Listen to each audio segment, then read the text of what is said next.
2024 সালের সূর্যগ্রহণ কবে এবং কখন শুরু হবে এবং কটা থেকে কটা পর্যন্ত এর স্থায়িত্বকাল থাকবে এবং এই সূর্যগ্রহণ চলাকালীন কোন ভুলগুলি করবেন না এবং কি করবেন, এছাড়াও গর্ভবতী মায়েদের কতটা মেনে চলতে হবে সেই বিষয়ে আজকের ভিডিও।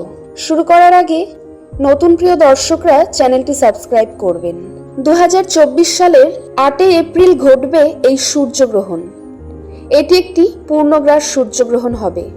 ভারত ও বাংলাদেশের সময় অনুসারে এই গ্রহণ 8 এপ্রিল রাত 9:12 শুরু হবে এবং প্রায় রাত 2:22 শেষ হবে।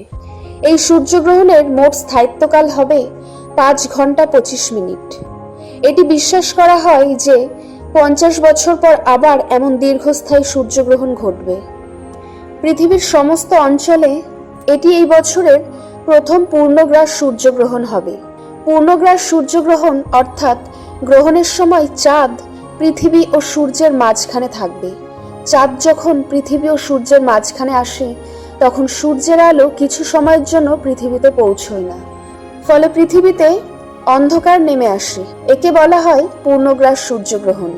এই সূর্যগ্রহণ ভারতে দেখা যাবে না, কারণ ভারতে এই সূর্যগ্রহণ ঘটবে রাতে। হিন্দু বিশ্বাসে সূর্যগ্রহণকে শুভ বলে মনে করা হয় না, তাই এই গ্রহণ চলাকালীন যে কাজগুলি করবেন না সেগুলি হলো: গ্রহণের সময় তুলসী গাছ, অশ্বত্থ গাছ এগুলিতে হাত দেওয়া উচিত নয়, কারণ মা লক্ষ্মী তুলসীতে এবং ভগবান বিষ্ণু অশ্বত্থে বাস করেন। গ্রহণের সময় এই গাছগুলি স্পর্শ করলে সম্পদের দেবী লক্ষ্মীকে অসন্তুষ্ট করা হয়। গ্রহণের সময় ভুল করেও দেবদেবীর মূর্তি স্পর্শ করবেন না বা পূজা করবেন না, এটি দোষের সৃষ্টি হয়। গ্রহণ শুরু হওয়ার আগেই মন্দিরের দরজা বন্ধ করে রাখবেন। গ্রহণ চলাকালীন খাদ্য গ্রহণ করা উচিত নয়। গ্রহণের সারাটা সময় ভগবানের নাম জপ করে কাটান এবং গ্রহণ শেষে স্নান করে পুরো ঘরে গঙ্গার জল ছিটিয়ে শুদ্ধ করে তারপর ভগবানকে পুজো দিন। ঘরে যদি রান্না করা খাবার থাকে তাহলে গ্রহণের সময় খাবার ও জলে তুলসী পাতা যোগ করুন, যাতে গ্রহণের নেতিবাচক প্রভাব সে খাবারে না পড়ে। সূর্যগ্রহণের সময় গর্ভবতী মহিলাদের বিশেষ যত্ন নেওয়া উচিত। গ্রহণের শুরুর আগে থেকে গ্রহণ শেষ না হওয়া পর্যন্ত ঘর থেকে বের হবেন না। সূচ, কাঁচি, ছুরি ইত্যাদি ধারালো বস্তু কোনো কাজে ব্যবহার করবেন না।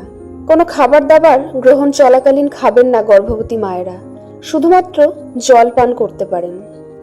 জ্যোতিষশাস্ত্রীয় মতে যখন একটি সূর্যগ্রহণ ঘটে তখন দেশ এবং বিশ্বের সমস্ত রাশি অর্থাৎ 13টি রাশির মানুষকে প্রভাবিত করে। হস্ত নক্ষত্র ও কন্যা রাশিতে এই সূর্যগ্রহণ ঘটবে।